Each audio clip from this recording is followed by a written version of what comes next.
여러분 열심히 살고 계시죠? 공부하고 자기 개발하고 책 읽고 유튜브 보고 더 나은 사람 되려고 더 잘 살아보려고. 근데 그거 다 열심히 해봐도 안 바뀌는 게 있습니다. 왜냐하면 문제가 지식이 아니거든요. 코인 떡락할 때 패닉셀한 건 공부가 부족해서가 아닙니다. SNS 보면서 나만 뒤처지는 것 같은 느낌, 자존감이 낮아서가 아닙니다. 열심히 사는데 왜 이렇게 불안하지?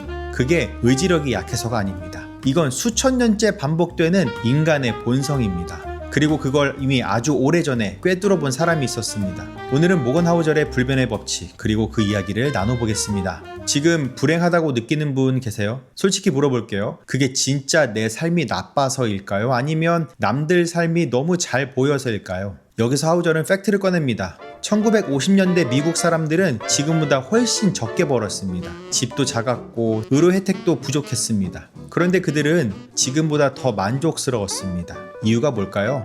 남들도 다 그렇게 살았으니까요. 반면 지금은요, 인스타를 열면 누군가는 해외여행 중이고, 누군가는 성공한 창업 스토리를 올리고, 누군가는 좋은 차, 좋은 집을 보여줍니다. 275년 전 몽테스키웨가 이미 꿰뚫었습니다. 그저 행복하고 싶다면 쉽다. 문제는 우리가 남들보다 더 행복하기를 원한다는 거다. 행복은 절대값이 아닙니다. 내가 가진 것 대비 내가 기대하는 것, 그 차이가 행복을 결정합니다. 현실을 바꾸는 건 어렵습니다. 기대치를 조정하는 건 지금 당장 할 수 있습니다. 98세 찰리 먼거가 행복의 비결로 딱 하나 꼽은 게 기대치를 낮추는 것이었습니다. 주식 얘기 잠깐 해볼게요. 코인이 오를 때 뛰어들고 떨어질 때 패닉셀한 경험 있으시죠? 혹은 그걸 옆에서 지켜봤거나요? 하우절은 말합니다. 나는 시장이 어떻게 될지 모른다. 하지만 사람들이 탐욕과 두려움에 빠진다는 것, 그 경향이 절대 변하지 않는다는 건 자신있게 말할 수 있다.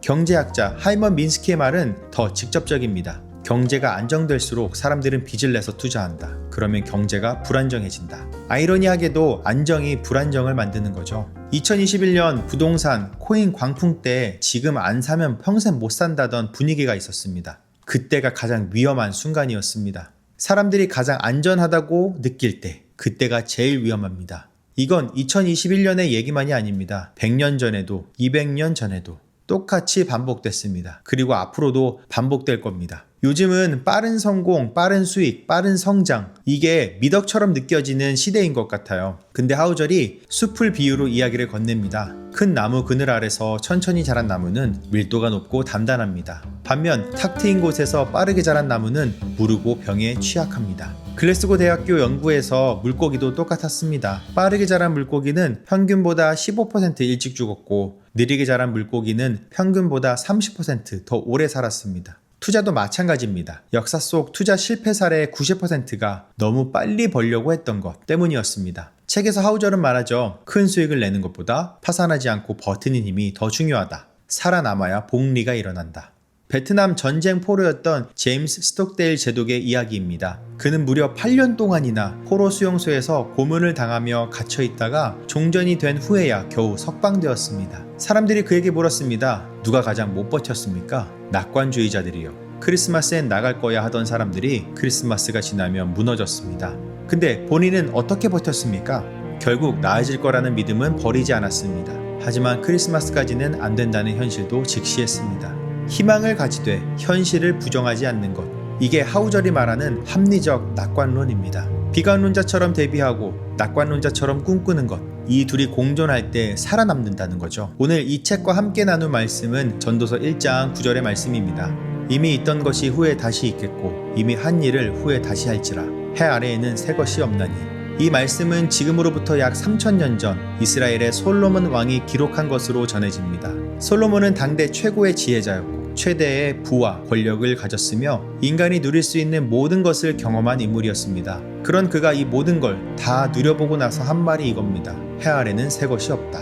솔로몬이 하나님 앞에서 깨달은 이것은 모건 하우절이 책 전체에서 말한 것과 같습니다. 세상은 변하는 것처럼 보이지만 인간의 본성은 반복된다는 것. 솔로몬은 이렇게 탄식합니다. 이미 있던 것이 후에 다시 있겠고, 인류는 수천 년 동안 탐욕에 무너졌고 두려움에 패닉했으며 기대치를 관리하지 못해 불행했습니다. 그런데 전도서는 이 탄식으로 끝나지 않습니다. 전도서의 마지막 결론은 이렇습니다. 이래 결국을 다 들었으니 하나님을 경외하고 그의 명령들을 지킬지어다. 이것이 모든 사람의 본분이니라. 변하지 않는 인간의 본성을 인정하되 그것에 끌려다니지 말고 더 높은 기준, 변하지 않는 진리 위에 서라는 것입니다. 우리가 탐욕과 두려움의 사이클을 알면서도 그 안에서 허우적거리는 이유는 결국 내 기준이 세상이라는 비교 대상에서 벗어나지 못했기 때문입니다. 하나님을 경외한다는 것은 내 삶의 기준을 남들보다 더가 아니라 영원히 변하지 않는 진리 위에 두는 것입니다. 그것이 진정한 불변의 법칙입니다.